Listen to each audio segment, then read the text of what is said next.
Anong nangyari dito? Bakit? Ano yung pinagkukumpulan? Bakit halos bumaha ng dugo? Ano nangyari sa lugar nyo? Inatake ng mga aswang ang lugar namin. Kinuha nila yung tatay at ate ko. Babalik ako! Kasakiman at kamangmanga ng tao ang magpapabalik sa amin!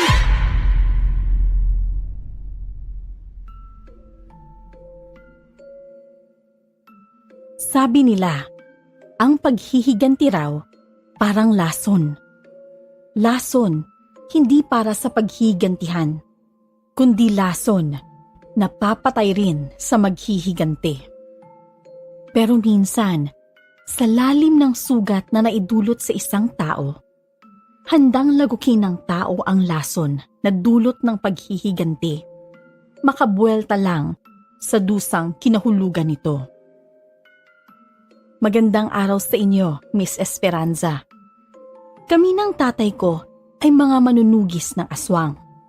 At mapapailing o mapakunot man kayo ng noo para mas maintindihan nyo ng malinaw ang ilalahad ko. Kailangan kong banggitin na ako rin ay may dugong aswang. Opo, may dugong aswang, pero hindi aswang. Magulo nga siguro, pero may dugong aswang na manunugis at pumupuksa ng mga aswang. Ang ibabahagi ko ay nangyari noon pang 1998. Isa lang ito sa mga pangyayari sa napakahabang kwento ng paghihiganti naming mag-ama sa mga aswang. Ako si Das at ito ang aking kwento.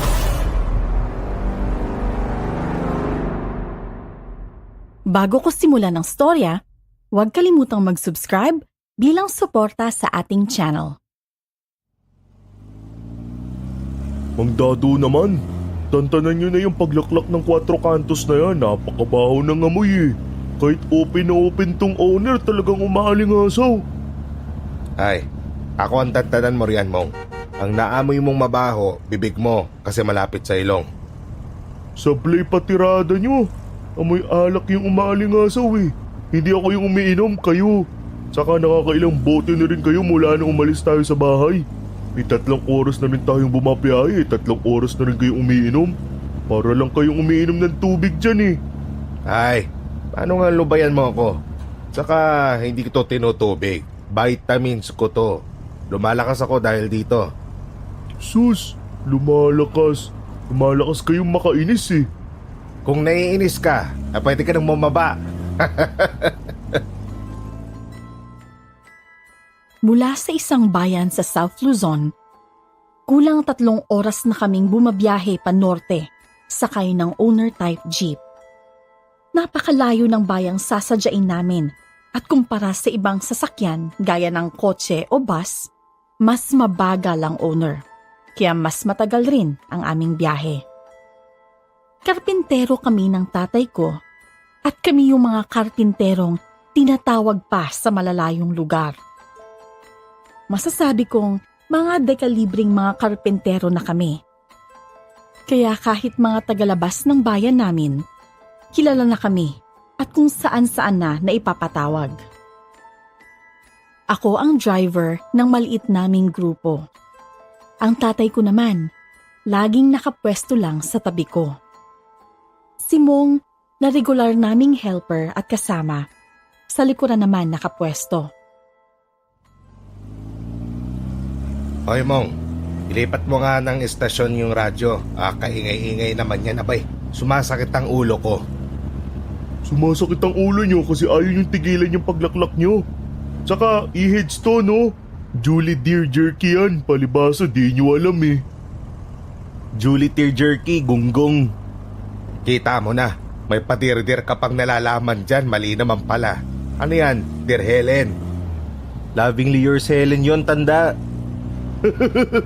Dear Helen, sablay din si tanda. Ikaw naman boss di. Tinalo mo pa ako eh, KJ ka rin talaga eh no? KJ, pag di kayo nananahimik, KO kayong dalawa sa akin. Wala ka ato, manahimik ka na lang kasi. Isa ka pa, tanda. Kanina pa yung gin mo ah. Nililibang mo ako. Tigilan mo na yan. Yun, tablado si Tanda. Mano ngang magmaneho ka na lang riyan. Nagmamaneho nga lang ako kaso sumasakit na ulo ko sa inyong dalawa eh. Matulog ka na dyan, Tanda. Mong, ina mo yung radyo. Si Tanda kasi, pati tuloy ako eh. Walang biyahe na hindi sumakit ang ulo ko. Hindi naman sa pagod at haba ng biyahe, kundi dahil sa ingay at kulit ng mga kasama ko. Ako naman, laging tahimik lang na nagmamaneho. Pag napupuno na talaga ako, binabara ko na silang pareho. Kung hindi asaran, nagsisisihan at nag-aangilan ang tatay ko at si Mong. Nanghangawit na ako sa pagmamaneho, tapos magulo pa ang dalawa. Pero kahit maingay ang mga kasama ko, iba na ang nasasagap ko habang papalapit kami sa pupuntahan namin. Ako na nga lang matutulog, bahala ka dyan Tanda. Pagising mo, nasa palayan ka na. Kung ako sa'yo, igapos mo sarili mo bago ka matulog. Mong, anong oras na ba? Alas 4, mag-aalas 5 na. Sa edad mong yan, hindi ka marunong tumingin ng oras. Saan ba to, Tanda? Malayo pa ba? Malapit-lapit na pero higit 2 oras pa yan. Labo, ikaw nga tanda-tanda mo na di mo masabi kung nasaan na tayo eh. Aabutin tayo ng dilim. Sinabi na kasing maagang bumili ng mga eskwala at lagari eh. Yun, nasisi pa ako. Ailing ko ngayon kaya sarado yung hardware sa atin.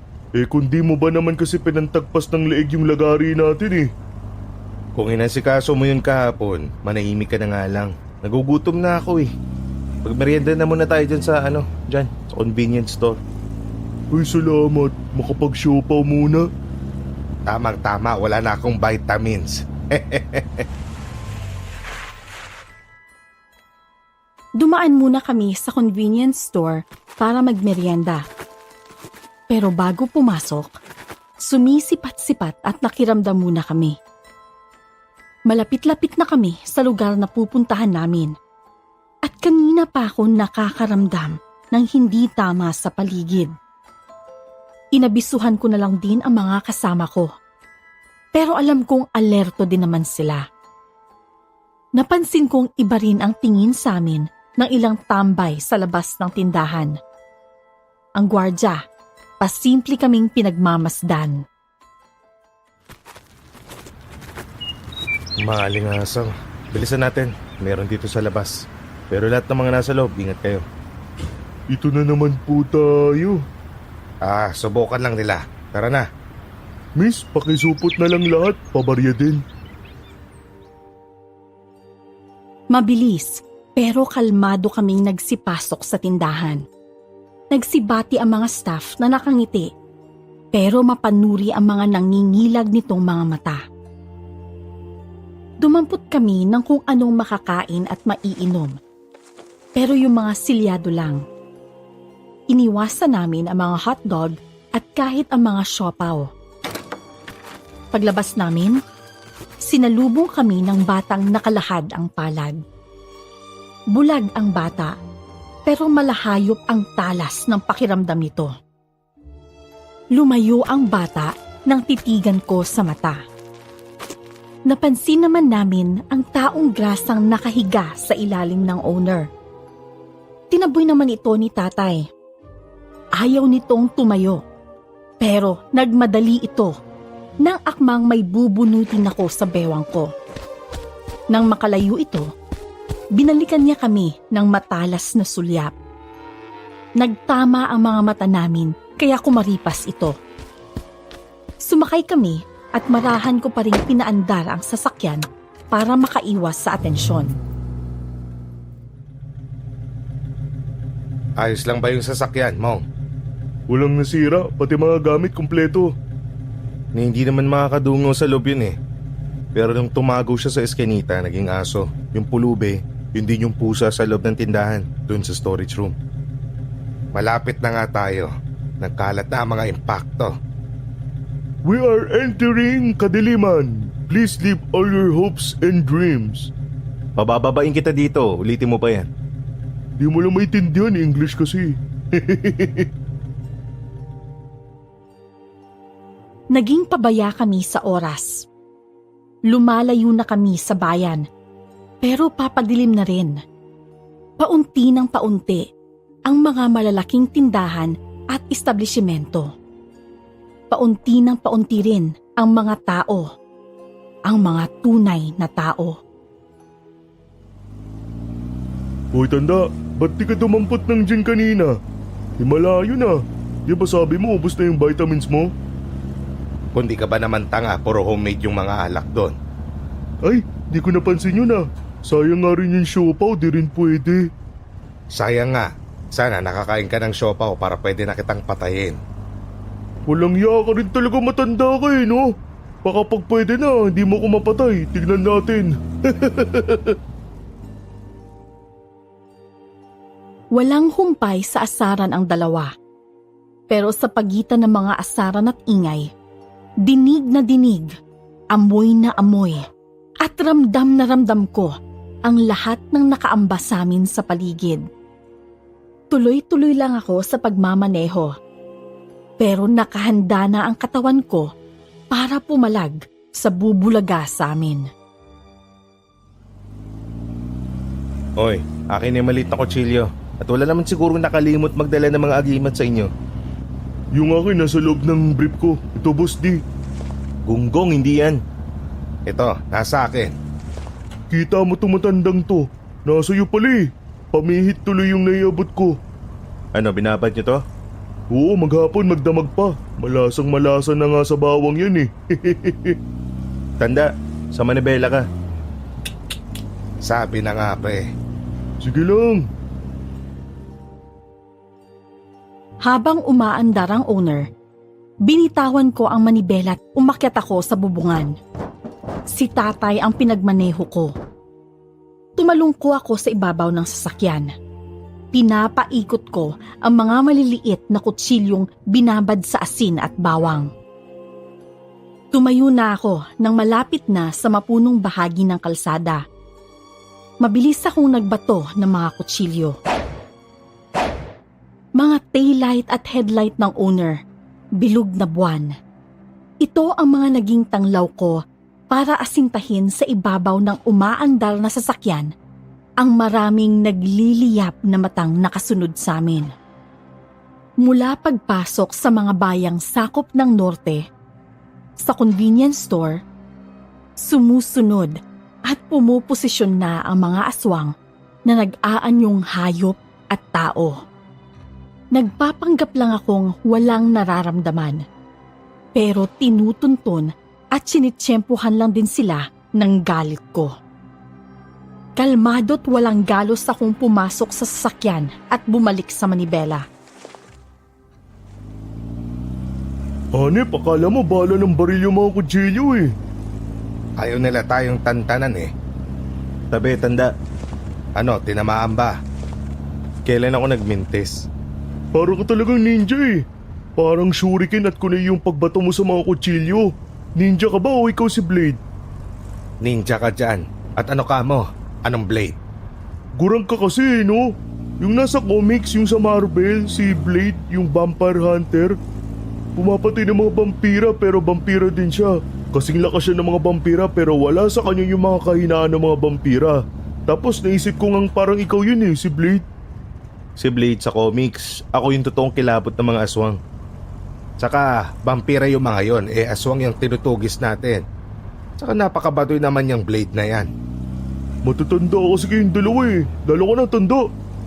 Yung aswang sa vampira medyo pareho yun. Sa Pilipinas, aswang. Sa ibang bansa, vampira. Tsaka ikaw din naman, Boss D. Aswang ka rin, di ba? Pero hindi ka tinatabla ng mga bawang, yung mga ganon. Pwede ka rin na maarawan. Eh di pareho kayo. Malayo, hindi ako superhero at hindi rin ako corny. Ay nako, pareho kayong astig. Pero teka nga lang. Napakatagal ko nang sumasama sa inyo pero hindi ko pa rin alam ba't ganyan ka. Yung ano, bakit ka ba malakas? Paano ka naging aswang? Hindi ako aswang. Ay nako bata, isara mo na nga lang yung bunganga mo. Blade ka ng blade riyan. Sino mang dabuho yung hindot na blade na yan? Yung amoy mo parang blade. Ano? Ano ang may blade?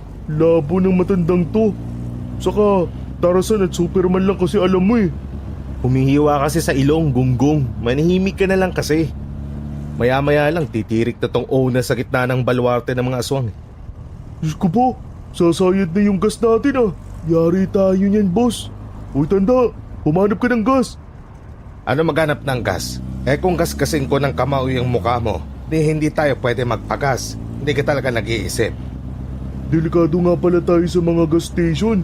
Siguradong may halo yung mga gas ng mga kumag. May ganyan bang problema yung blade mo? Wala, kasi nga kwentong pambata lang yun. Ngayon, pag tumirik na tayo, ipapain kita. Binilin ko rin sa yung bumili ng gas sa atin, di ba? Hay, tagilid tayo. Delikado pero maghanap tayo ng matutuluyan. Mas mabuti yun kaysa nakakalat lang tayo sa kalsada. Babalik tayo sa dinaanan natin kanina. Umismit na lang ako sa mga hirit ng maingay na bata. Hindi ako superhero. Wala akong gustong iligtas. Wala akong pakialam kahit kanino. Ang importante sa akin, sa amin ng tatay ko, makaganti sa isang lahi ng mga aswang. Ilang dekada na kaming nangahunting ng aswang ng tatay ko. Nawasak ang buhay at pagkatao namin ng tatay ko dahil sa kinuha sa amin ng mga aswang na yon. Kaya uubusin at ilalaan ko ang sira ko ng buhay para durugin ang lahing yun. Magpitpit ka bata, nawinda nga mga impacto. Ang init ng dating mo, boss. Grabe ka naman yata. Pati yung magandang kahira tinakot mo. Nagagandahan ka? Gusto mo samahan? Boss naman. Hindi, ibig ko sabihin, talagang naiparamdam mo yung gusto mong iparating eh. Hindi nila tayong pwedeng galawin, ganun. Siyempre, malamang na markado na rin ng mga aswang ang grupo natin. Lalo tong si Bunso. Tama lang yan. Dapat kilala nila ako. Pero hindi tayo pwede magpahinga. Magpapalipas siguro tayo ng gabi rito pero hindi tayo pwedeng matulog. Kung maaari nga ilang oras lang tayo rito eh. Magplano lang tayo kung paano kakargahan yung One at tapos umalis na tayo. Matulog kayo. Ako hindi. Sa kapag talagang napalaban, di samantalayin na rin natin. Pipilitin ko tong mga to. Baka makapiga pa ako ng impormasyon. Uy, tanda. Boss D, may plano ako. Nakita niyo yung kotse nila doon sa gilid nitong inn? Nanakawan ko ng gas. Sip-sip buga lang yan. Paminsan-minsan talaga tinutubuan ka ng utak ano. May silbi ka pala. Kayo lang tong ayaw maniwala sa akin eh. Pero kailangan nga lang din nating tiyempohan. I-idip rin yung mga yan, malamang. Hintayin natin. Yan lang ang laban ngayon. Gumana ang panininda ko. Natameme ang ibang staff. Ang tao sa front desk, naaligaga at halos ayaw lumapit sa akin. Inilapag niya lang sa mesa ang susi ng kwarto, imbis na iabot ng direkta sa akin. Sumenyas siya sa isang kasama para ihatid kami sa kwarto namin. Mayat maya kaming kinakatok ng mga staff ng inn. Kung ano-ano ang inaalok at kunwari nilang inaayos sa kwarto namin para lang tiyempuhan kami. Dinalahan kami ng kape. Tinanggihan namin. Inalok kami ng sopas. Tinanggihan namin. Gaya nung dumaan kami sa isang convenience store, iniiwasan naming kumonsumo ng pagkain o inumin na luto nila. Mayat maya rin kaming nakakarinig ng mga kaluskos sa kisame. Pero kapag kinabog ko ang kisame, tatahimik ang mga kaluskos. May pusa ring sumusungaw sa bintana. Nagbabaga ang matatalas nitong mata, pero agad tong tatalon pag natitigan ko. Para kaming nagchichess na mga aswang. Pahabaan ng pasensya. At ang unang kumurap at magkamali, talo. Kaming tatlo sa kwarto, walang imik. Halos walang gumagalaw. Tunog ng kamay ng relo ang nangingibabaw at 11:00 na. Pero sa laban ng hintayan, kami ang biglang natalo. Pucha! Peste! Nalinti ka na. Ang dami. Yari na tayo! Nagkamali tayo. Napapaligiran tayo. Hoy boss! Boss di! Ba't ka kasi natulog? Hindi ko alam kung paano. Pero naidlip kaming tatlo. Malamang may ginawa ang mga aswang doon. Nagising kaming napapalibutan ng mahahabang dila mula sa ilalim ng sahig na kahoy. Nabalutan din kami ng mahahabang buhok mula sa kisame. Hawak na nga nila kami. Pero sa isang piglas ko, nakalas ang mga nakapulupot na buhok sa amin. Balikwas ako ng tayo. Agad akong pinuluputan ng mga dila, pero buong lakas akong humatak. Nawasak ang sahig na kahoy at naglitawan ang mga pinagmumulan ng dila. Dahil nahawakan ko ang mga dila nila, inihambalos ko sila pataas at doon nawasak ang kisamit na hulog ang aswang na mahaba ang buhok. Mabilis ko silang pinaghahagis sa isang sulok at bumunot ako ng paborito kong tabak. Singtalas ng hawak kong tabak ang titig ko sa kanila. Umatras ako sa isang sulok kung saan madali akong masusukol. Nanang ko po! Nagsulok na naman siya! Mong, atras. Saglit lang to. Kilala niyo ba ako? Kung hindi, magpapakilala ako. Feeling mo celebrity ka? Ayan na. Tara na, gunggong. Nagsipitik sa akin ang mga dila. Naputol ko rin ito ng sabay-sabay sa isang wasiwas lang. Unti-unting lumabas ng kwarto sina Tatay at si Mong. Di sila magalaw na mga aswang dahil sa mga agimat nila. Lusob sa akin ang mga naputulan ng dila. Bago nila ako nadakma, nagkagutay-gutay na sila. Sa pinong pagkakahiwa, walang dugong nahati ang mga katawan nila. Batusay! Ikaw ba yan? Hindi, si Das. Son Goku? Hindi, Das. At tapos na to. Kung meron pa, lumabas na. Tara na. Bilis. Yung mga gamit natin, bata. Pumulupot sa tabak ko ang buhok ng natitirang aswang. Hinata ko siya palapit sa akin at sinalubong ko ng kaliwang bigwas. Nadisporma ang mukha nito bago tuluyang mahulog ang ulo. Nawalan ng tao sa inn. Pinatulo namin ang gas ng kotseng nakaparada para isalin sa owner. Nakaalis kami ng tahimik at walang galos. Ay, nakalayo rin. Grabe, boss di. Yung umahaba yung buhok, yung magandang babae, yun yung sa front desk eh. Sayang, di mo niligawan. Wag na uy, maganda nga, impaktita naman. Susunod na lang ako sa idol ko. Humanap ka ng pangit at ibigin mong tunay. Sa bagay, kung para sa iyo naman, ang kanta dapat, umanap ka ng may anghit. Wala nang talo sa inyo nun. Pwede rin, humanap ka ng maitim ang singit. Kaya tayo minamalas eh. Pinagtutulungan niyo akong mag-ama. Palibasa pareho kayong panot. Kung ako pangit, kayo panot. Sakto rin, panort tayo, di ba? Kayong dalawa panort. Maglakad ka kaya pa, South? Ang buisit yung kasamang mag-ama eh, no? Kaya nga bumaba ka na. Sa haba ng asaran, sisihan at angilan, nakarating din kami sa tatrabahuhin namin.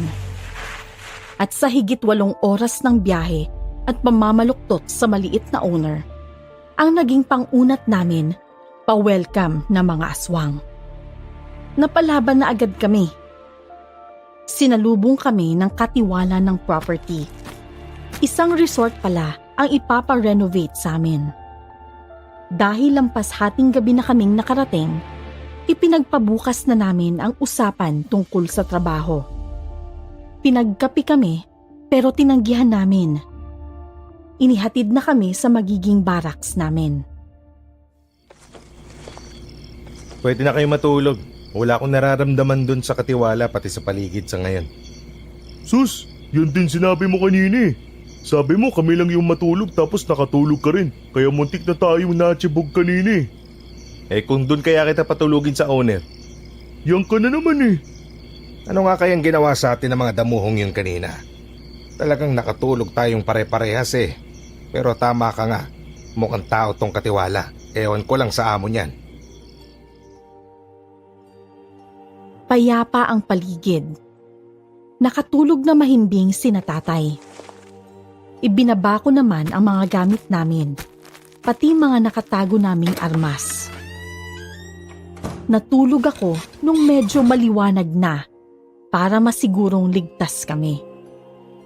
Kinabukasan, pagkaalmusal, itinuro na sa amin ang katiwala ang gusto nilang ipagawa.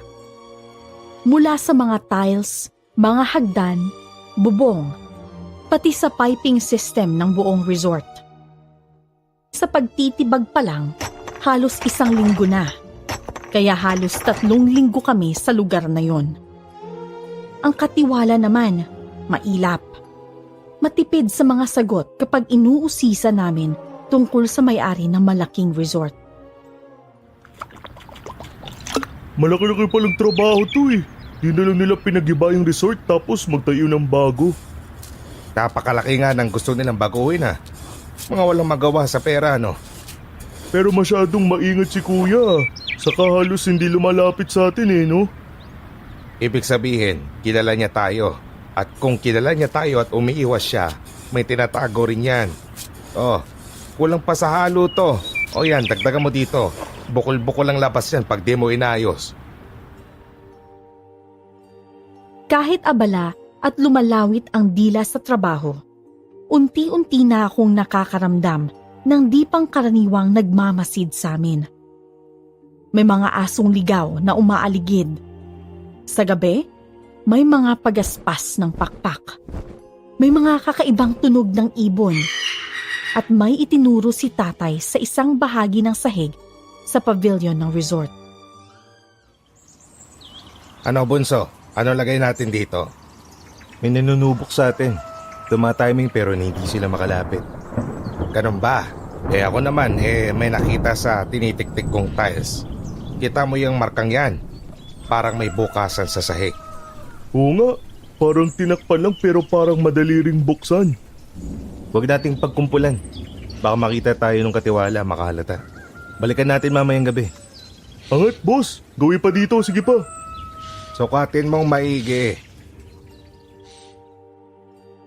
Itinuloy namin ang mga gawain sa resort. Walang ibang maririnig maghapon kundi ang maso, martilyo, barena, pala at iba pang gamit na tumatama sa simento. Kinagabihan, sinuri namin ang sahig na itinuro ni tatay. Paano? Tatabtabin ba natin? Abay oo, sementohan na lang natin ulit nang hindi mahalatang may gumalaw. Tinabtab namin ang sahig na may marka. Nang matibag ito, lumitaw ang lagusan pababa na kasya ang isang tao. Binaba ko ito. Doon tumambad sa akin ang napakaraming kalansay ng mga tao. Agad akong umahon sa ilalim nang masuyod ko ang maliit na tapunan ng mga kalansay. Napakaraming kalansay doon. Pero ang nakakapagtaka pa, may nakita kong batang tumakbo. Sinasabi ko na nga ba? Pero ano ka mo? May bata. Mga pinatay siguro nila yung mga yun ah. Pero imposible yata yung may bata pero di kaya multo yun? Baka multo ng isa sa mga napatay nila. Umiirit ka na naman. Kung mamalasin, mas malamang na aswang din yung bata. Pinagmamanman nung katiwala yun. Pero ano na yun nakawala na. Sana pala hinatak mo na. Pero sige na, takpan na natin tong butas. Agad naming sinemento ang lagusang binuksan namin. Hindi nakahalata ang katiwala na pinakialaman namin ang itinatago nilang lagusan. Mula noon, tuwing hapon pagkatapos ng trabaho, lumilibot kami sa maliit na palengke. Dahil ayaw magsalita ng katiwala, doon kami nagtanong-tanong kung sino ang may-ari ng lugar. Tikom rin ang bibig ng mga tao. Ilag din sila sa amin. Pero sa isang dayong tricycle driver namin nalaman na ang lugar ay pagmamay-ari ng pamilyang Argos. Baka kaya nila pinabago ang itsura ng resort. Hindi para pagandahin, kundi para takpan ang mga kababalaghang ginawa nila. Mga Argos, yan na yung angkan na hinahanap nyo, di ba? Pero wala sila dito. Ari-arian lang nila to. Oo, ari-arian nga lang nila to. Pero tatantusan na natin tong lugar na to, baka matsyempoan natin silang pumunta dito. O mapagkuhanan natin yung mga tao dito ng impormasyon tungkol sa kanila. May mga nakumpirma tayo. Lalo tayo mag-ingat ng kilos para di tayo abangan sa mga isusunod nating property nila. Pero mukhang kilala na rin naman nila tayo eh. Iniiwasan nga tayo nung katiwala at saka nung iba pang taga dito. Kaunti ang nalalaman nila sa atin. Nag-iingat lang sila dahil kakaiba rin ang presensya ni Bunso. Saka may mga agimat tayo. Alam nilang may pumupuksa ng aswang pero hindi nila kilala.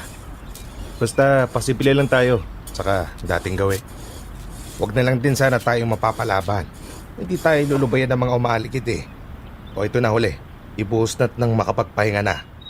Dapat dito, tigmakin ng tubig kada isang linggo nang di bumitak. Itinuloy namin ang paggawa hanggang sa matapos na rin kami. At dahil pulido ang pagkakatrabaho namin, humirit kami sa katiwala na baka pwedeng kami na ang tawagin kung may iba pang ipapagawa ang pamilyang may-ari ng resort. Ganun ang diskarte namin. Hindi sa pagmamayabang, pero talagang mahusay kaming trumabaho. Kaya nairerekomenda kami at nagkakadugtong-dugtong ang gawa namin. At ganoon na nga ang nangyari. Kami na rin ang nakontrata sa pinsan naman daw ng may-ari nitong resort. Sa norte pa rin yun, pero ibang bayan naman. Nadali natin sila. Mahina pala yung mga yun eh. Pero natapos na rin. Sakit sa katawan nun. Laging may umaligid sa atin doon pero butit hindi tayo napalaban. Iba yung kislap ng mata ng mga aso sa kaibon dun. Sakali, kasama na tayo sa mga kalansay na nasa ilalim nun. Hihintayin ko na lang ang mangyayari sa kanila. Tignan natin kung di sila unti-unting manghina sa mga inihalo natin sa materyales ng resort. Kung iisipin, malit na bagay yun. Pero unti-unti silang manghihina o baka magkasakit pa nga dahil sa asin, bawang at krus na nasa mismong loob ng mga bahay nila. Grabe kayo. Ang tataba ng utak nyo, no? Kahit napapanat na kayong dalawa, 4 na taon na ako sa inyo pero humahanga pa rin ako hanggang ngayon. Kahit minsan walang hiya kayo sa akin. Hindi mo pa yata naabutan pero binabalikan namin ang mga bahay ng mga aswang na ginawaan namin. Kapag nababalitaan namin nagkakasakit na sila, ibig sabihin kumana na yung mga hinalo namin. At pag mas mahina na sila, doon kami babalik para tuluyan na sila. Si Tanda talaga. Nakasama na ako sa ganun nyo. 3 beses pa lang yata pero oo nga. Halos ordinaryong tao na lang sila na may sakit pag binabalikan natin sila. Dapat lang sa kanila yan. At susunod na yung pinuno ng mga Argos. Ilang taon na sila nagsasabog ng kademonyohan. Napakatagal na rin ng atraso nila sa amin. Di pa kasi sila pinatay ng mga tao nung nasukol na sila nun eh. Eto ngayon, nag-ahasik na naman. Ang tatanga rin talaga ng mga tao eh, no? Gigil na gigil ah. Easy ka lang. Wala eh, talagang makapangyarihan sa politika eh. May nagpatakas rin kasi sa kanila noon. Pero ayan na, bumalik na ulit sila. Makakaganti na kayo. Sa panunugis at pagpuksa ng mga aswang, hindi lang sa pagkalap ng impormasyon at pagtunton nagagamit ang pagiging karpintero namin. Dahil kami ang gumagawa, hinahaluan namin ng pininong bawang at asin ang mga pambuhos sa mga sahig, pader, poste at biga nila. Sinususunan din namin ng mga kahoy na hugis krus ang mga pader at sahig nila. Kahit ang mga kisame. Kung kakayanin, tinatadtad namin ng asin at bawang ang loob ng mga kisame. Kahit ang mga tubo at malalaking water dispenser, kinokontamina namin ng asin. Sa pagkakarpentero namin, nilalason namin ang mismong kuta nila. 2 linggo rin kami sa sumunod naming trabaho. Yun nga ang pinsan ng Argos na may-ari ng resort na una naming ginawaan. Mahigit 1 buwan kaming dire-diretsyong nagtatrabaho. Higit 1 buwan din kaming hindi nakauwi sa mga bahay namin. Sanay na kami sa buhay karpintero. Saka may hinahanap rin kami. Kaya nung oras na para umuwi, sabik na sabik rin kami. Grabe tuloy-tuloy na naman tayo nun Pero ayos na rin. Sulit naman sa kinita pero delikado rin tayo sa mga nakaharap natin Buti malakas tong si Blade natin. Yung amoy mo lang ang blade. Gusto mo Wolverine na lang ayaw mo ng Blade Pero ang tindi mo nga, ala ninja ulit yung mga kutsilyo mo. Tapos yung bilis mo sa tabak, para ka lang nagwawasiwas ng tingting Halos wala nga lang akong makita, puro guhit lang yung nakikita ko tapos hati-hati na yung mga aswang. Alam mo, pwede ka ring chef no? Galing mong humiwa Ito na naman, manahimik ka na nga. Hindi nga, bangis mo talaga Yung suntok mo, hindi rin makita para kang kidlat Literal, ano yung tawag sa'yo nung isang lahi ng aswang na nakalaban natin? Itim na kidlat nga ba yun? Tapos tinatawag ka ring mananagpas. Yun ang pinakagusto ko Si Das ang mananagpas. Pero tinawag ka ring pangil ng araw. Astig rin nun, kahit di ko alam kung ano ibig sabihin. Malapit na kami sa bayan namin, kaya mas relax na kami. At syempre, balik kami sa ingay at asaran. Para sumara ang bibig ni Mong, biglang preno ako ng owner. Sumubasub siya at halos madakdak sa kambyo. Kumalat din ang mga gamit namin. Iligpit mo lahat yan Ano ka ba? Ba't mo naman kinadyot? Muntik mabangas yung mukha ko Di pasalamat ka, libreng paayos ng muka. Wala kasi sa forma yung mukha mo Kailangan dyan, persahang ayusin. Isa pa tong gurang na to. Magaya pa ako sa'yo, tanda. Bungal. Di bali ng bungal, kissable lips naman. Kadiring gurang, kissable. Bote na nga lang nang dyan ang hahalik dyan Habang pauwi kami, balik na naman sa mahaba-habang asaran at angilan ang dalawa. Iritable man sa ingay at gulo, hinayaan ko na lang ang dalawa. Para na rin maiba naman, puro katahimikan ang nakasalamuhan namin sa halos 2 buwan. Kundi katahimikan, mga kakaibang ungol ng kung anong mga hayop. Sa pag-uwi namin, pahinga at paglilibang ang gusto naming sumalubong sa amin. Pero ang dinatnan namin, kaguluhan. Malayo pala ang owner namin. Natanaw na namin ang makapal na umpukan ng mga kalugar ko. Nakahalo din sa hangin ang lansa ng dugo. Habang papalapit kami, palahaw ng iyak na ang naririnig namin. Nang bumaba kami ng owner, doon na tumambad sa amin ang may 10 babaeng warak ang tiyan. Sa pagkakaalala ko, sila yung mga buntis na nakikita ko sa lugar namin. Lahat ng mga buntis na yon, inagawan ng sanggol. Inagawan ng buhay. At gaya nga ng hinala naming 3, tik-tik ang may gawa nito, sabi ni Kapitan. Anong nangyari dito? Bakit? Ano yung pinagkukumpulan? Bakit halos bumaha ng dugo? Patay! Ang daming patay! Yung mga babae patay! Mga buntis. Si Ate Tess yun! Saka si May! Hayop na mga aswang yan! Si Rona, pinatay rin. Kambal pa naman na magiging anak nun. Kabuanan na rin. Anong kahiyupan to? Mga demonyo talaga. Hoy, Ponso. Huminahon ka. Alam ko ang iniisip mo. Hindi mo to kasalanan. Hindi ikaw yun. Kumalma ka, Bunso. Nakabuelta agad sila sa atin. Yung mga demonyo. Kumalma ka. Teka. Magpahinga muna tayo. Doon sa bahay. Doon tayo. Magplano ng gagawin. Huwag kang magalala. Kalmadong-kalmado ako, tanda. Uy boss, teka. Anong gawin mo? Kalma ka lang. Kakauwi lang natin. Umuwi ka na kung gusto mo. Kalmado ako. Anong plano mo? May plano ka ba? Sasamahan ka namin. Mom, tara. Parang puputok ang kalooban ko. Parang dinaanan ng salot ang baryo ko. At ang salot na dumaan, ang mga aswang na tinutugis namin. Gusto kong panggigilan ang sarili ko. Nagpabaya ako. Akala ko, tinutugis ko sila. Akala ko, takot sila sa akin. Ngayon, inihilamos nila sa mukha kong mabagal ako. Nagpapahabol lang sila at kaya nila akong ikot-ikutan. Tumalikod ako sa kumpulan at mabilis na lumakad papunta sa owner. Pagalit akong naghagis ng isang kutsilyo sa isang puno. Padabog akong sumakay at kasunod ko na pala sina tatay.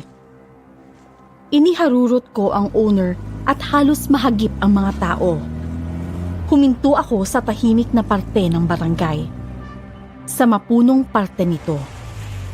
Bumaba ako at bahagyang lumayo sa owner. Lumalagabog ang dibdib ko. Parang sinisilaban ang pakiramdam ko't nagpupuyos. Nilanghap ko ang hangin at doon ko natunton ang tik-tik na umaalingasaw pa sa amoy ng dugo at sariwang laman ng tao. Halos di ko na namalayan ang ginagawa ko. Malamang, nasukluban na ako ng galit. Sabi ni tatay, naglaho raw ako sa isang kisap mata. Nakita na lang nila akong napakabilis na tumatakbo sa kabilang kanto. Sinundan ako ni tatay. Dinatnan nila akong malapit sa ilog, sa likod ng palengke at may kaharap na tiktik. Nakikipagtitigan daw ako sa tiktik. Kalmado at diretso ko raw itong nilapitan habang naglalaway ang tiktik. Wala pa rin akong matandaan ng mga puntong yon. Pero sabi ni tatay, naghagis daw ako ng kutsilyo pero sa isang hakbang, nauna akong nakarating sa harap ng tiktik. Nagulat ang tiktik at nadakma ko to sa lieg. Hinata ko raw ang dila nito at ipinulupot sa braso ko.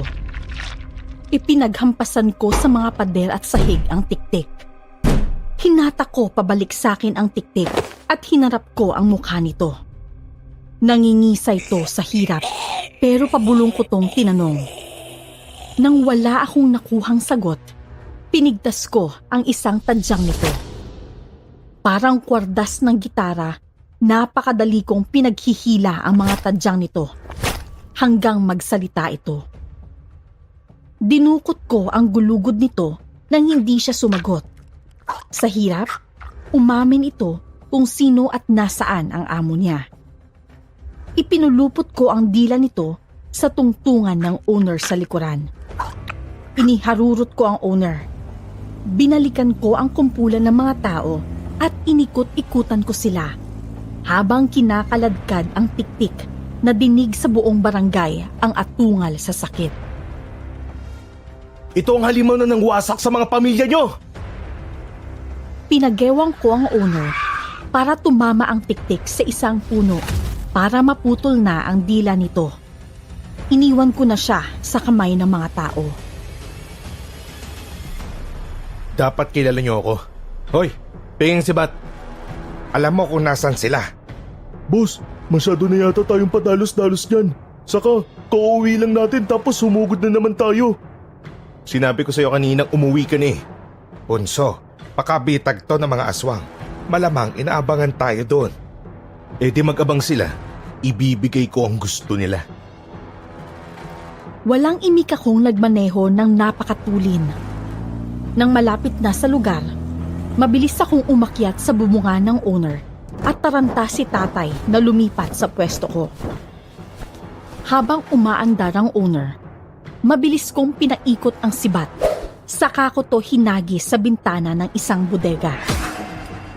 Lumundag ako. Sumirko sa ere at winasak ang bubungan sa pagbagsak ko. Nabulabog ang 3 tiktik sa paglusot ko. Sa isang wasiwas ng tabak, nahati sa 4 ang 2 tiktik na kalilingon lang. Harap-harapan kong napiga sa leeg ang isa. Itinalikod ko ang tiktik at hinatak ang magkabilang kamay nito habang tinutukuran ng kanang paa ang likod niya. Dahil sa lakas ng pagkakabatak, biglang tumagos sa katawan ng tiktik ang paa ko. Nakarinig ako ng sigaw ng babae sa ikalawang palapag. Nilundag ko to at lumusot sa sahig. Sabi ni tatay, gumapang ako palapit sa babae. Naglalaway at nakalabas ang mga pangil. Nanlilisik ang mga mata. Nang sasakmalin ko ang babae, tumumba ako't nawalan ng malay. Sa batok, tinamaan ako ng sumpit ni tatay na may pampatulog. Grabe, nakakatakot. Ano nangyari kay boss? Tama na. Ine, tapos na. Puminahon ka na.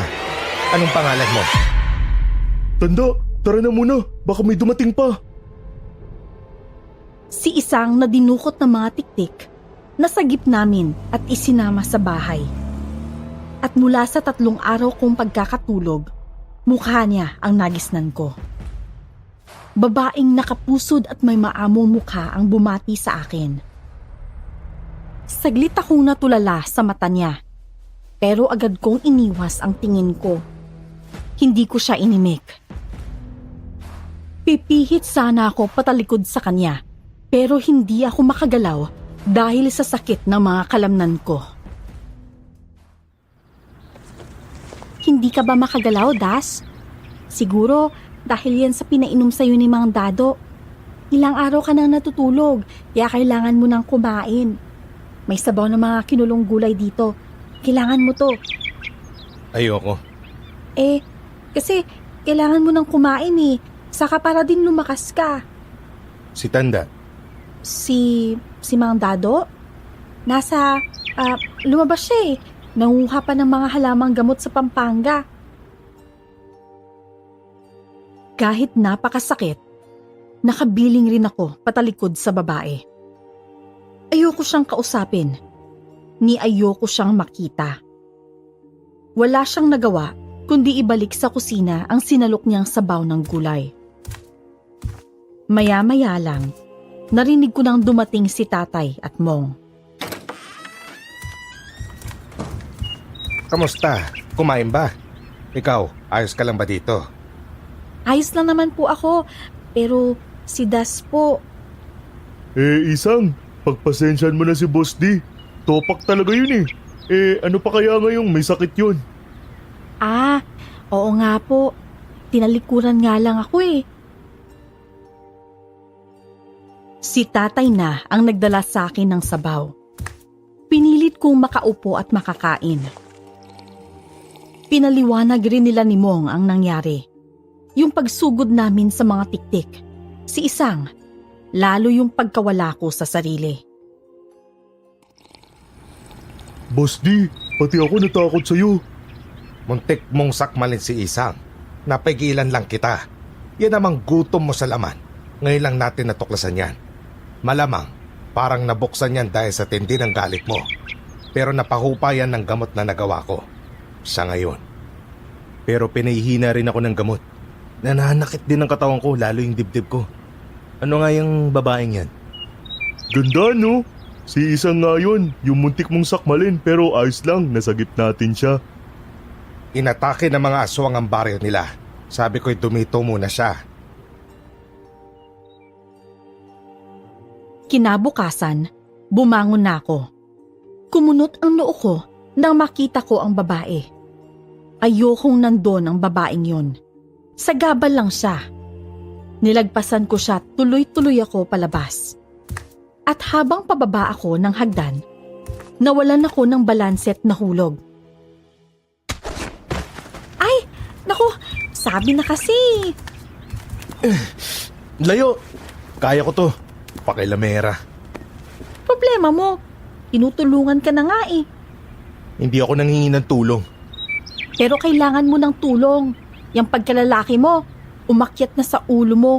Saka, tumatanaw lang ako ng utang na loob. Wala kang utang na loob sa akin. Nagkataon lang na may aswang doon. Pero nakawala ako dahil dumating ka. Kayo, kilala kita eh. Sikat ka, mananagpas, itim na kidlat, pangil ng araw. Malakas ka, pero ang sama pala ng ugali mo. Kaya rin siguro muntik mo na akong sakmalin. Di mo ako kilala. Wala rin akong pakialam sa'yo. Agad akong nilapitan ni Isang para itayo, pero hinahawi ko siya. Pero dahil nanghihina, wala akong nagawa. Nagulat ako nang nagawa niya akong itayo. Naibalik na rin niya ako sa higaan. Malakas ang katawan niya at mahigpit ang mga bisig. Kahit nagkairingan at tuloy-tuloy kong binabastos ang babae, pilit pero pasimple pa rin niya akong inaasikaso. Ilang linggong siya ang nagluluto. Pagtulog ako, alam kong siya ang naglalapag ng tasa ng gamot sa tabi ng higaan ko. Kalaunan, unti-unting nasanay ang katawan ko sa gamot. Lumakas ako, pero ramdam kong di pa gaya ng dati. Nag-ehersisyo ako at nagsanay ulit sa tabak, sibat at mga kutsilyo. Alam kong tinatanaw ako ni Isang, pero hindi na lang kami nag-iimikan. Kailan ka pala uuwi sa inyo? Aalis din ako, pero hahanap muna ako ng matutuluyan. Ano nangyari sa lugar nyo? Inatake ng mga aswang ang lugar namin. Kinuha nila yung tatay at ate ko. Eh ikaw, ba't ka ganyan? Ano? Ba't ka sumpungin? Hindi, biro lang. Eh, ano nga ba ang kwento mo? Ba't kayo nanunugis ng aswang? Yung buwan. Ang ganda. Parang mata mo. Ha? Bigla kong tinanong si Isang tungkol sa pag-alis niya. Di namin namalayan. Ang tipid na usapan, naging mahabang kwentuhan. Naidetalye niya ang paglusob ng mga aswang sa kanilang baryo. Ang isa-isang pagkawala ng mga kalalakihan at ang pag-atake sa mga buntis. Ang sinimulan kong tanong tungkol sa kanya, naging usapang tungkol sa akin. Di ko na siya sinagot. Pareho na lang kaming tumingala sa buwan. Pero ang sumunod na lumabas sa bibig ko, pareho naming hindi inasahan. Gusto kong tinititigan ang buwan, ang lahat ng anyo at hugis nito. Pumapayapa ang kalooban ko pag nakatulala dito. Kahit ang galit ko, inaantok pag nakatanaw ako sa buwan. Ewan kung paano, pero parang nakikita ko ang buwan sa mukha at mata ng babae. Pero kahit may nasabi ako, wala akong ididetalye. Itatago ko to para hindi umatras ang galit ko. Para walang makasagabal sa paghihiganti ko. Mula ng gabing yun, sinubukan kong umiwas kay Isang. Di ko siya tinitingnan o iniimik. Pero nakamasid sa kanya ang pakiramdam ko. Para bang isa na siya sa pinoprotektahan ko. May bibiling ka? Isasabay ko na. Lalabas ako eh. Sige. Pero baka sarado na rin dun kasi 10:00 na eh. Huwag ka nang lumabas paggabi. Ha? Sabi ko, huwag ka nang lumalabas paggabi na. Kung may kailangan ka, tawagin mo na lang ako. Ha? Ang labo naman. Bakit ka nakatingin? Di ko sinadyang mapalingon kay Isang habang sinasabi ko yon. Doon nagtama ang mga mata namin. Nakangiti ang mga mata namin sa isa't isa. Ilang segundo rin yon. Pero naputol nang yumanig ang bubungan. Kasunod ng kalabog at pagyanig ng bubong, kitang-kita kong binalot ng mahabang buhok si Isang. Kasabay nun, ang pagsigaw ni Mong sa kwarto.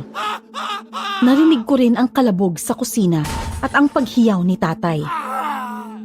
Sa kauna-unahang pagkakataon, nataranta ako. May kuko na rin na humagip sa bato ko bago ako napuluputan ng mahabang dila. Lahat yun, sabay-sabay nangyari. Habang napupuluputan ng dila, kitang-kita kong hinatak ng buhok palabas ng bintana si Isang. Isang! Das! Tulungan mo ako! Yun ang unang beses na tinawag ko sa pangalan si Isang. Si Mong naman, humagis papunta sa akin. Isang saklit pa ng kuko sa tagiliran ang huli kong naramdaman bago biglang tumahimik ang paligid. 7 segundo lang nangyari ang lahat ng yun. Ginapang ko ang kusina. Tumambad sa akin ang wasak na pader at wasak na kamiseta ni tatay. Kamiseta lang, wala si tatay. Napalupasay na lang ako sa nangyari. Sa harapan ko pa, muling nadukot ng mga aswang si Isang. Pati ang tatay ko, natangay din nila. Naghahalo ang takot at galit ko sa sarili. Nangangamba akong baka si tatay naman ang mawala. Nagngingit-ngit ako dahil nagpabaya ulit ako. Boss, si Mang Dado. Tanda! Hindi ka nakapalag. Wala kang silbi, inutil ka. Boss, kalma ka lang. Pero, paano yan? Ngayon lang nagkaganito. Pati si Isang. Mga hayop talaga. Tsinyempoan nilang mahinang-mahina ako. Umanda kayo. Pupulbusin ko na kayong lahat. Mong, maganda ka na. O sige boss, pero kalma ka lang ha. Baka mawala ka ulit sa kontrol eh. Lalo nating di maliligtas sila tanda pag sumabog ka na naman. Gusto kong mag-iyak, pero nanaig sa'kin ang kumilos. Kahit binabagyo ang diwa ko, kinasa namin ni Mong ang lahat ng panlaban namin sa mga aswang. Maraming asin at bawang, mga kutsilyo at sibat, buntot page, ang tabako, at pati agimat ni tatay ipinasuot ko na kay Mong dahil wala nang kasiguraduhan ang mangyayari. Gamit ang buhok ng aswang at ang damit ni tatay at Isang, tinawas namin ang kinaroroonan nila. Balik tayo sa bandang norte. Baluwarte na naman ang mga impakto. Iginaganti na nila ang mga kalahay nilang nadali natin. Mga Argos. Kakatayin nila tayo sa teritoryo nila. Mong, sasama ka pa ba? Nangangatog man. Sasama ako. Hindi ko kayo iiwan. Nang hihina't windang pa rin ako, pero lumarga na agad kami. Iba ang pakiramdam ko sa bilog na buwan. Para bang hindi siya tanglaw. Para tong mata ng panganib na nakaabang sa amin. Mag-aalas 3 na makapasok kami sa norte. Lalo kong hinarurot ang owner. Maraming nakaabang na aswang, pero iniwasan lang namin sila. Kung talagang nakaharang o nakahabol, hinahagisan ko sila ng kutsilyo at sibat o nagsasaboy si Mong ng bawang at asin. Bukod sa kargado ng bawang at asin ng owner, may nakabaliktad na walis din sa loob nito para talagang hindi kami masalisihan. Hindi ako mapakali kahit kasama ko si Mong. Ngayon lang ako lumakad nang wala ang tatay ko sa tabi ko. Narating namin ang mismong lugar ng mga Argos. Mansyon ito na nasa gitna ng malawak na plantasyon ng pinya. Lalo akong humarurot at nambundol ng mga aswang. Tuloy rin ang saboy namin ng asin, bawang at mga kutsilyo at sibat. Umiikot kami sa paligid ng mansyon habang nagpaplano kung paano makakapasok. Malabong makapasok, boss! Nag-imbita ng bisita pero ayaw papasukin? Mga duwag! Alam ko na, kaya mo pa naman sigurong tumalo ng matas, ano?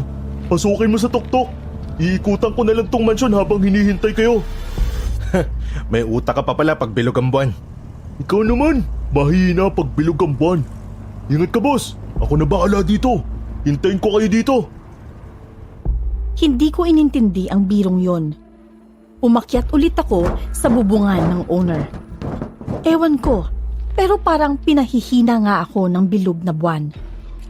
Nakatalon ako papasok sa bintana sa taas ng mansyon kahit nang hihina. Nakaabang na sa akin doon ang napakarami ring aswang. Ang iba, sa anyong aso. Pero agad akong nakabunot at nagpapaikot na ng tabak kaya bahagya silang umatras. Inunahan ko na sila. Pinaghahati ko ng tabak ang nagkumpulang mga aswang habang nagpapaikot rin ako ng buntot pagi. Sa bawat palapag, iba't ibang uri ng aswang ang pinagpipira-piraso ko. Wala kaming pamilya ng tatay ko dahil sa inyo! Hindi namin kayang magmahal ng tatay ko dahil sa inyo! Ngayon, kinuha nyo pa siya! Nasaan siya? Nasaan? Walang pinalampas ang talim ng tabak at galit ko. Lahat ng gumagalaw at humihinga, hinagip rin ng buntot pagi. Sinusuyod ko ang bawat silid sa bawat palapag. Nagsusunog ako ng gulong, nagsasaboy ng bawang at asin para masigurong walang makakaligtas. Hanggang nakaabot ako sa ilalim ng mansyon. Nagimbal ako sa tumambad sa akin. Ang malawak na bulwagan, pinalalamutian ng mga pinatuyong puso ng mga tao, mga inunan ng sanggol, at mga boteng fetus ang laman. Sa entablado ng bulwagan, may mga sumasayaw bilang pagsamba sa higanteng ribultong nakakapangilabot ang itsura. Tao ang hubog ng katawan at mukha ng ribulto, pero itim na itim ito at may pakpak. Sa paanan ng ribulto, may higanteng kawak na nakasalang sa apoy. Kumusta? Isang malambing na boses ang bumati sa akin. Mula sa gilid ng ribulto, nagpakita ang sopistikadang babaeng nasa edad 50 anyos. Kalmado ang magandang mukha nito. Hanggang leeg ang buhok, maaaninag sa malalim na mata ang kalupitan. Sino ka? Ilabas mo yung babae at ang tatay ko. Hindi mo ko kilala? Bueno, ang matapang na babae, nakatakas. Ang matanda, malapit ng mamatay. At ang mananagpas, itim na kidlat, pangil ng araw. Iilang beses kong naisahan. At akalain mo, sa lahat ng hindi tumatalab sa'yo, gamot pa ng albularyo ang ininda mo. Ngayon, dapat kilala mo ko. Regalo ko ang pagdurusa mo. Akin ang galit at paghihiganti mo. Demonyo! Ikaw yun! Matapos magsalita ng babae, naramdaman kong may bumaon sa likuran ko. Lalo akong nanghinat halos mawalan ng malay. Nasa harap ko na ang hinahanap namin ng tatay ko. Pero abot sa dila ang panlalambot ko.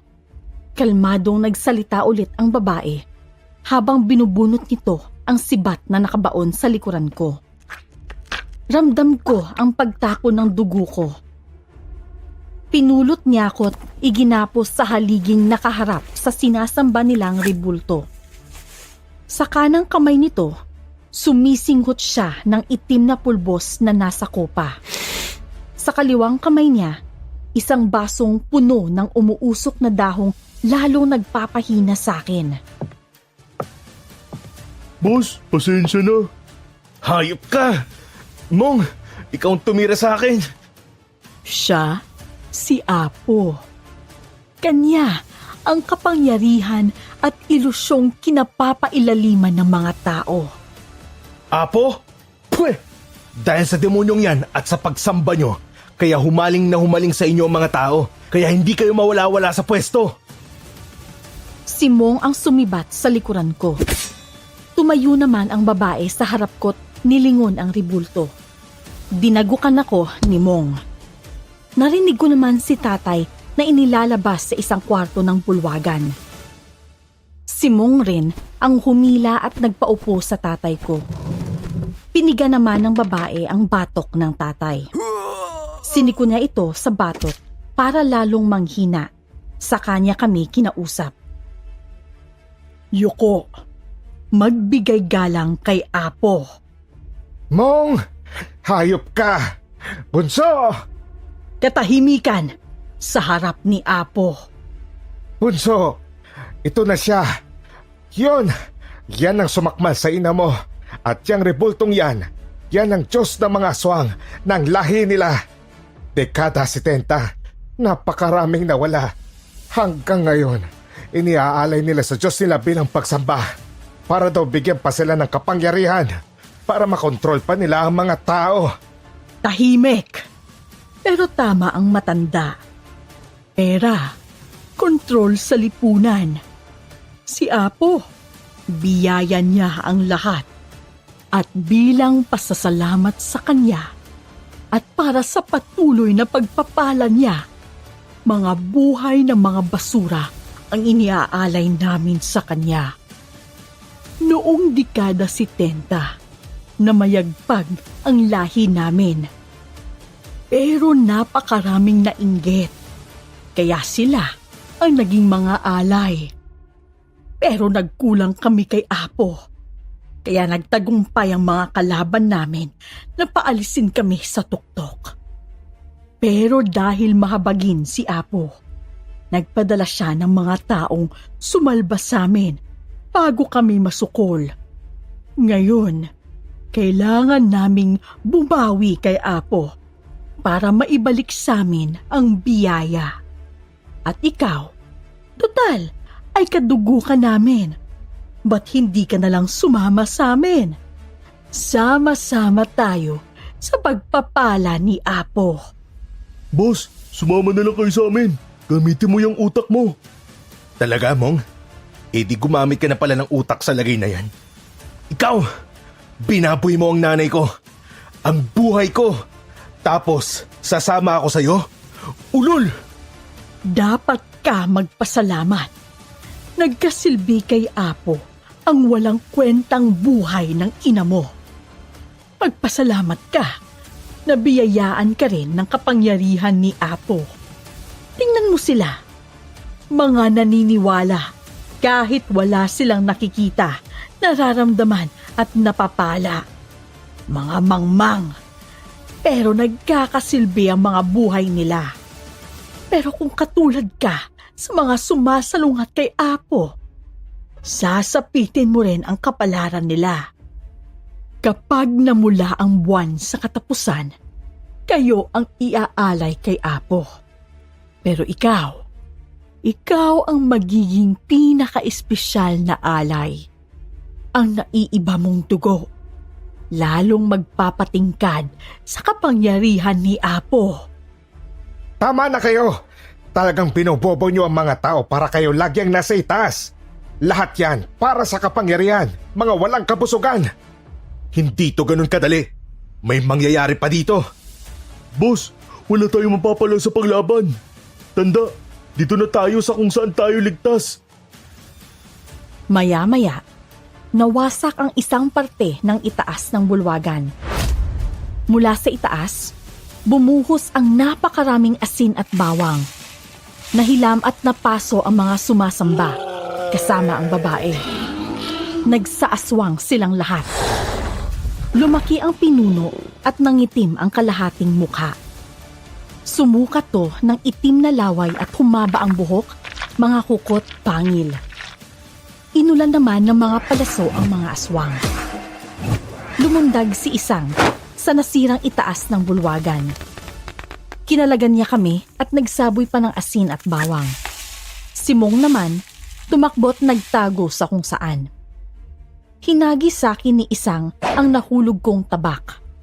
Bahagyang naghilom ang mga sugat ko, kaya nakapalag na ako. Bumagal ako, pero sapat yun para mapulbos ang mga aswang sa daraanan palabas. Minaneho ni tatay ang owner palabas ng compound. Binuntutan kami ng mga natitirang aswang kasama ang pinuno. Hinang-hina na ako. Isang, bakit? Ano ba talaga nangyayari? Manunugis ako. Dapat papatayin rin kita. Set up yun, kaya ako nagpahuli. Dapat magpatayan muna kayo kaso... basta, mamaya na yan. Pampihira ka. Pero si Bunso baka mamatay na. Isang, painom mo to. Jin? Ano ba? Lalagabog ang puso niyan sa alak. Tignan ko lang kung di mabulabog ang dugong aswang niyan. Basta. Ano? Hindi pala kayo sigurado eh. Bahala na nga. Papikit na ako. Pero naramdaman kong may ibinubuhos sa bibig ko. Maya-maya, kumabog ng matindi ang dibdib ko. Nasilaban ang loob ng katawan ko. Tumalas ulit lahat ng pandama ko. Dumilat ako't iba na ang kulay ng paningin ko. Pula ang buong paligid. Habang umaandar ang owner, tumalon ako palabas. Sinalubong ko ng suntok sa ere ang isang aswang. Hinagip naman ako ng kuko ng pinuno at lumagpak ako sa lupa. Pero nakatayo ako agad. Mananagpas! Buburahin ka namin gaya ng iba! Tignan natin. Lahi mo ang buburahin ko. Ngayon na tayo kakante. Ipuos mong lahat ng galit mo sa kanya, Bunso. Mang Dado, napakaraming kalaban. May mga papalapit din yata sa atin. Kayang-kaya niya yan. Ikaw naman, maging alerto ka lang. Pinagtatagpasan ko ng pakpak ang mga lumilipad. Nagsisigulong naman ang mga ulo ng mga sumusugod sa ibaba. Dalawa na lang ang natitira, ang pinuno at may kasama siyang matandang aswang. May dinasal ang matanda at tinubuan ng pakpak ang pinuno. Lumipad siyang pasugod sa owner. Tumagos siya sa windshield pero sinalubong ng palaso ni Isang. Nakalmot si Isang pero nasabuyan din niya ito ng asin. Mula sa likod, inundayan ko siya ng saksak. Naisalya ko palabas ang aswang. Palayo kina tatay. Nagpambuno kami sa lupa. Gumulong-gulong kami sa palayan. Masasaksak ko ulit ang aswang pero nakalmot ako ng matanda. Kaya nabitawan ko ito. Lumipad pabalik ng mansyon ang dalawang aswang. Agad akong sumakay sa owner. Balik din kami sa mansyon sakay ng owner. Pero dahil patay na lahat ng alagad ng aswang, madali na kaming nakapasok sa harap. Pero isang matinis na angil ng babae ang narinig kong lumalabas sa isang kwarto. Nenet! Nenet! Ikaw ba yan? Ano? Nay! Nanay! Lagot na! Yan yung nanay mo? Hindi na siya tao. Tingnan mo! Amaranhig na yan.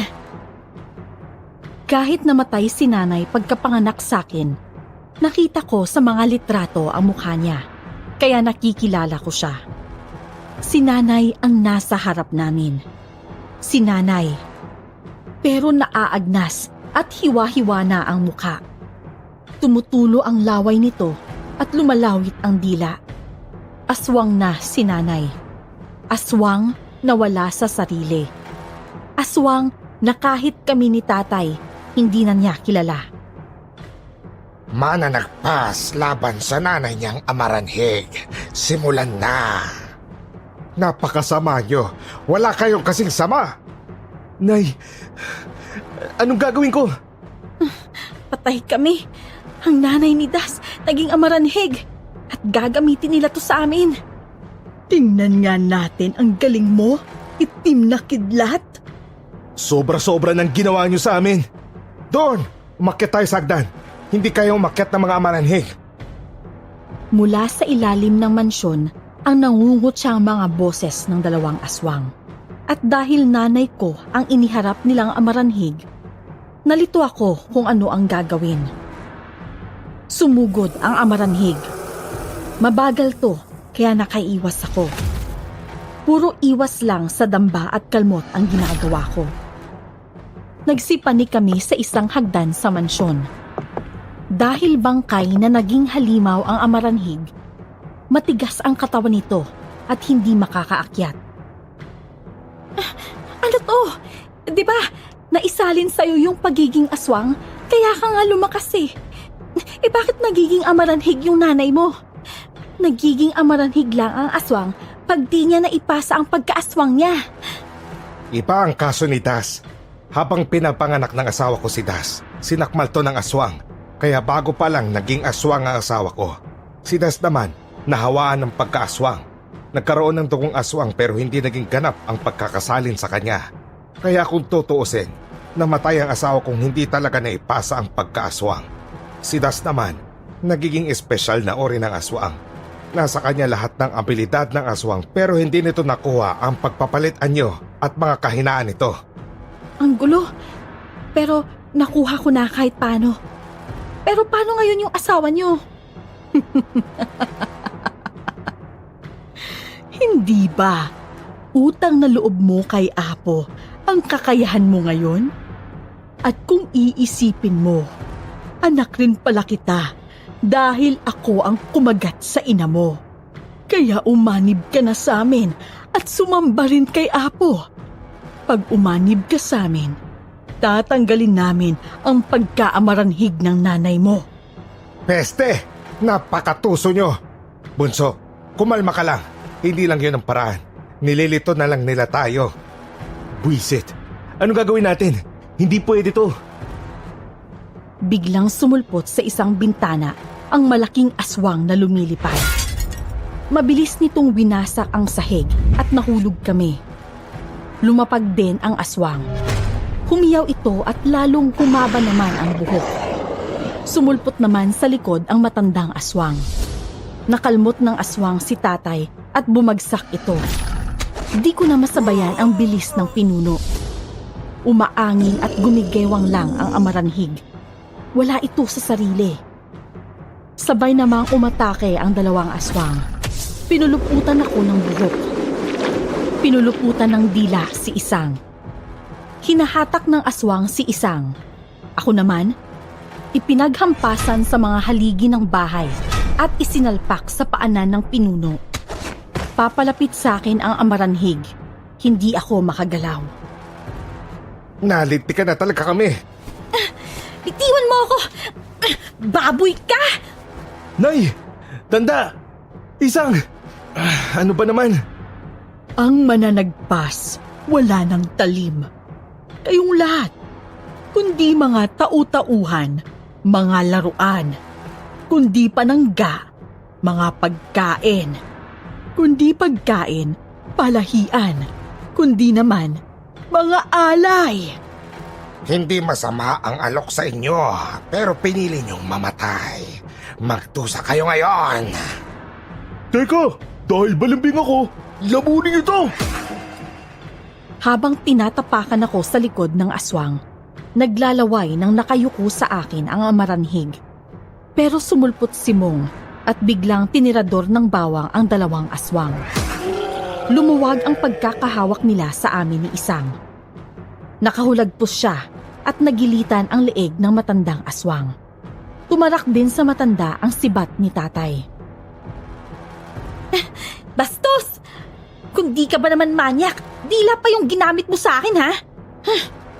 Damuho ka. Gurang ka na, umaarya ka pa. Hundido na pero umihirit pa. Manigas ka! Anong manigas? Mali yata. Balimbing ka! Pag nahawakan kita, pahihirapan kita. Ganun talaga. Para may twist na kwento, dapat may balimbing. Tumama ulit sa matandang aswang ang bawang ni Mong. Sa ulo naman sunod na tumama ang sibat ni tatay. Kutsilyo ni Isang sa puso ang tuluyang nagpabagsak sa matandang aswang. Agad namang dinampot ni Isang ang pana at sinindihan ang ibinalang palaso. Dapli sa buhok ang tira ni Isang. Lumiyab ang buhok kaya nakawala ako. Kumakalat sa mansyon ang apoy sa buhok ng aswang. Pinasa ulit ni Isang ang tabako. Si tatay naman, sinibat na sa ulo ang nanay ko. Sumabog ang dugo at utak ng nanay. Tumulo ang luha ng tatay. Bigla naman akong nakalmot ng amaranhig at nasundan ng kalmot ng pinunong aswang. Hoy, Das! Tumayo ka! Huwag kang bibigay! Konti na lang eh! Teka, kalat na yung apoy, bilisan natin! Nenet, patawad pero kailangan ko nang gawin. Magpahinga ka na. Nay! Buisit! Puso ng aswang ang sunod kong sinaksak. Nangisay ito at lumiit ang katawan, pero nakalmot pa ako sa leeg. Inundayan ko ulit ito sa puso na sinundan ng palaso ni Isang sa noo. Lumiyab na ang aswang. Lumipad to at tumagos sa mga palapag ng mansyon. Sa balkonahe ito nakarating. Inabutan ulit ito ng palaso ni Isang. Napugot naman ang ulo nito nang madaanan ng hinagis kong tabak. Nakalabas kami ng mansyon. Lumayo kami at pinanood ang paglamon ng apoy dito habang humihiyaw pa ang ulo ng pinunong aswang. Babalik ako! Kasakiman at kamangmanga ng tao ang magpapabalik sa amin! Ang tunay na kapangyarihan! Kapangyarihang hindi natatapos! Wagas ang kapangyarihan ng Apo! Nakaabang lang ako. Nakakatakot pero tapos na siguro. Tapos na nga ba? Tapos na to sa ngayon. At ngayon, dapat kilala na nila ako. Sumiklab ang aswang at tuluyang pinaguho ng apoy ang mansyon kasama si nanay. Hindi na namin nalaman kung ano ang nangyari sa ribultong sinasamba nila. May natanaw pa kaming malaking ibon na lumipad palayo sa mansyong nilamon ng apoy. Sabay-sabay naman naming nilingon si Mong nang magsalita ito. Tapos na, alis na tayo. Oh, bakit? Tama naman na, tapos na ang laban kaya alis na tayo. Ano? Tayo? Ha? Aalis? Dinagukan mo nga pala ako kanina. Tama. Dito ka lang. Nagsisakay kami sa owner at umabante ako. Iniwan ko si Mong. Mabagal ang andar ng sasakyan para makahabol si Mong. Nagsisisigaw si Mong sa kalsada. Matagal ko siyang pinahabol pero hinintuan ko rin. Grabe ka, boss! Ang sama niyo! Paano kung may aswang pala doon? Aba, hoy, Isang! Tabi! Ako dyan ah! Ay, wala akong marinig. Doon ka sa gulong. Sinabi ko bang pwede kang sumakay? Boss! Boss naman! Tanda! Kasi... O sige na, oo na! Muntik ko na kayong ipahamak. Sinibat pa kita, boss, sorry. Oo na! Natakot na naman ako pero... Sorry na. Sorry kasi... Hindi naman ako malakas eh. Di tulad ni boss pero... Si Isang din naman ah. Sorry din. Ang totoo niyan, gusto rin kitang patayin eh. Kasi nga aswang ka. Tinapangan ko nga yung gamot mo kontra uhaw. Kaya ka lalong nanghina. Kaya rin lumitaw yung kahinaan mo sa buwan. Sorry, Mang Dado. Das, aalis na lang ako. Ako rin. Sakali talagang di ako mapatawad, aalis na rin ako. Nanggigilid ang luha ni Mong. Sinipat ko naman sa side mirror si Isang na napayuko. Bumaba si Isang sa owner, bit-bit ang mga gamit niya. Sabay naglakad palayo ang dalawa. Inabante ko ang sasakyan at nilagpasan sila. Pero hininto ko to sa gilid at tinanaw sila sa side mirror. Si tatay naman, bumaba. Yung mga kutsilyo ba? Ito, nasa akin nga pala. Bakit? Ba't ba kayo naglalakad? Malayo pa yung bahay, lalakarin nyo lang. Baka may masalubong pa kayong aswang yan eh. Napaka-boysit mong gurang ka. Oh, sakay. Sa likod sumakay si tatay at sinenyasan niya si Isang na pumwesto sa harap. Binuksan ko ang stereo at saktong Riders on the Storm ng The Doors ang tumutugtog. Sumabay na rin ang ulan sa pagbagtas namin sa highway sa tabi ng mga palayan at taniman ng pinya. Uy tanda, umusad ka nga. Saka ano na naman ba yan? Lumalaklak ka na naman ng gin, ang baho eh. Abay, bumaba ka kung ayaw mo ng amoy. Saka tong vitamins ko ang nagligtas sa atin. Ikaw nga amoy blade pero pinagtitiisan ko. Ay, masasanay ka rin dyan. Natiis mo yan? Mas kaya ko ng tiisin ngayon. Ikaw na yung nandyan eh. Hoy, kayong dalawa, ayos kayo dyan ah. Ang sikip namin dito sa likod. Pwede kang bumaba. Umpisa na naman ng ingay ng dalawa. Buntong hininga na lang ako gaya ng dati. Si Isang naman, nahuhuli kong pasimple akong sinusulyapan. Napapangiti naman ako tuwing magtatama ang mga tingin namin. May mga galos man ay nakauwi kaming ligtas sa bahay. Ilang linggo rin kaming nagpahinga. Ilang linggong naging tahimik at normal ang lahat. Ngumiti rin sa wakas. Ang ganda kasi ng buwan. Kahit pinapahina ka na ng buwan, Napakalakas mo rin. Bakit kaya? ikaw lang ba ang magaling na manunugis? Saka, sa'yo lang naman ako mahina eh. Oh, nangiti ka na naman. Magkikita pa ba tayo? Ikaw, pinaalis mo nga ako eh. Sinabi ko ba? Pero, pasensya na talaga.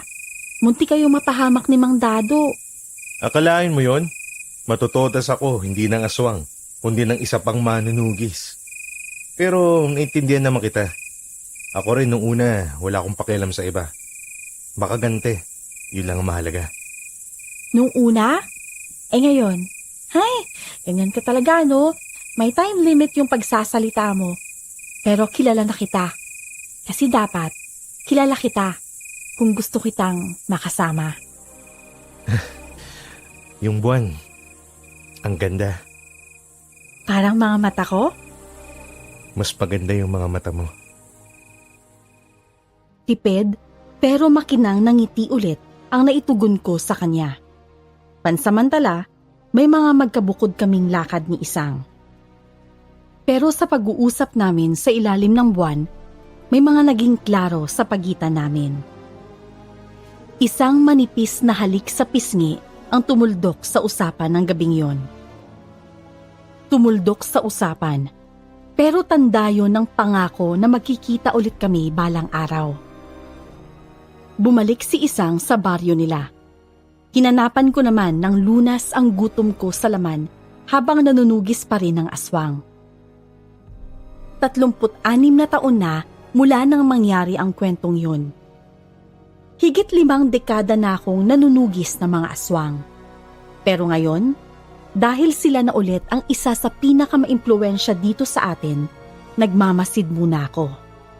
Pero ang pananahimik ko, hindi senyales ng pagbitiw sa paghihiganti ko. Mula sa di kalayuan, nakatutok sa kanila ang galit ko. Anumang oras, handa ko itong ibaon sa mga puso nila. Isa akong manunugis ng aswang. Tawagin mang mananagpas, itim na kidlat, o pangil ng araw, kalahating aswang. Tao pa rin ako. Isang anak na ipinaghihigante ang pagluluksa at pangungulila. Pero ngayon, isa na ring asawa at ama. Kaya mas may puso na ang lakas na biyaya sa akin. Dito ko na tinatapos ang kwento ko sa inyo. Iilan lang ang maniniwala sa kwentong ito. Pero sana, namulat ang inyong mga tagapakinig sa kwento ko, Miss Esperanza. Muli, maraming salamat at pagpalain pa ng matagal ang inyong programa.